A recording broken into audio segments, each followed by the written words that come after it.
Horko. Velké horko.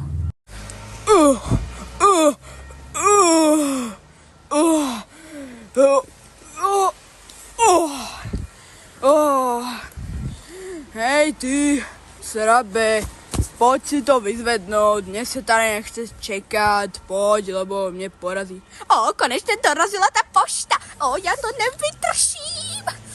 Dej to sem, Ješin, to je těžký jak kráva. Ješin, ty mi s tím nepomůžeš, no jdi do prdele. Táhni.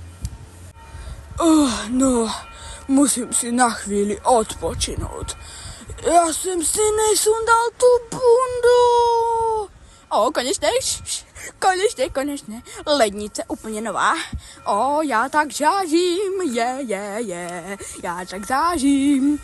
Já se těším, konečně takový horko nebude. Tak.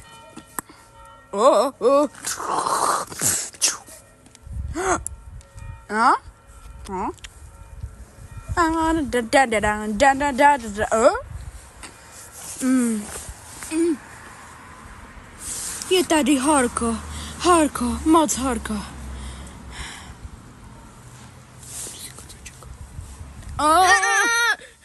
Já to nevydržím.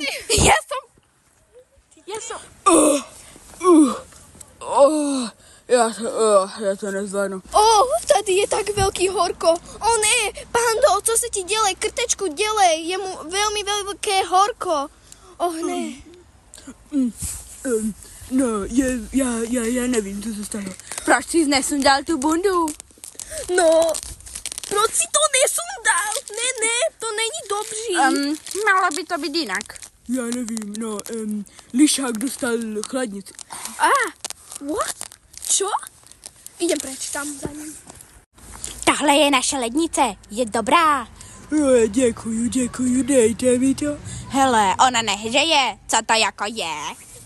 Co to je? Mně se to nelíbí. Co to? Já fakt nevím. Ani já. Bando. Jděte za Lišákem, on má novou lednici. Dobře. Možná bude mít i sugar. Já mám rád sugar.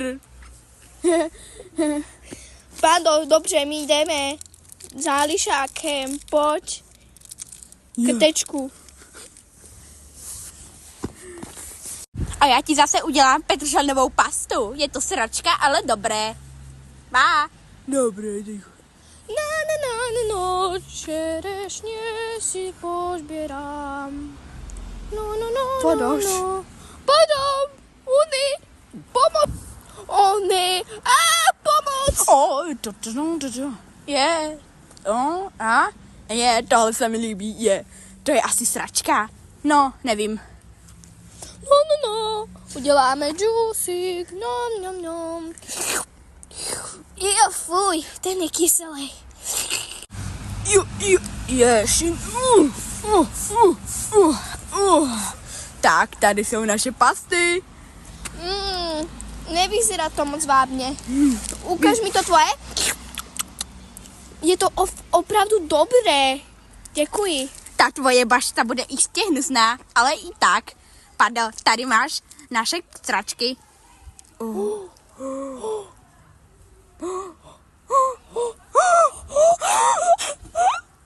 Jdeme za Pandou. Jdem za Lišákem, ty jsi úplně sprostej. Promiň. Čaute sračky, krtku a prtku. Co děláte v tenhle otřesný den? No, my jsme dělali pastu pro Pandu a pro tebe. Jo, vážně? Tak mi ji dejte ochutnat. Ne, dejte mi ji zežrat, já chci. No, ale my jsme to k tobě přišli schladit. Pandovi nefunguje lednice. Přesně tak. Jo, tak mi to dejte. To je taková sračka, že se mi z toho chce grcet. Ukáž mi tohle. To je ještě horší. Fuj. No, dávám to schladit. Ale proč? No, já nevím. Prostě se mi chce, ale dáte mi z toho ochutnat. Pojďte. No. Tak. Lednice je krásná, že? Wow. No, už běžte pryč. Počkej, Pando. Tam není led. Ono to nefunguje. Co teď budeme dělat? Bye. No, říkal jsem vám, že mu to dám, ale ne, že to schladí, ha. Co? Ty si hroznej. To já vím, ale mám z toho radost. To není vtipný se vysmívat někomu. Já mám pocit, že jo. No, takže bez práce nejsou koláče, tam, ta hora bude fungovat. My s Pandou, no, to jsem očekával. A co mám teda dělat? No to je jasný, běžte nahoru a já nevím, vyžijte si svoje problémy. Ale já? To je dobrý nápad, i když nevím,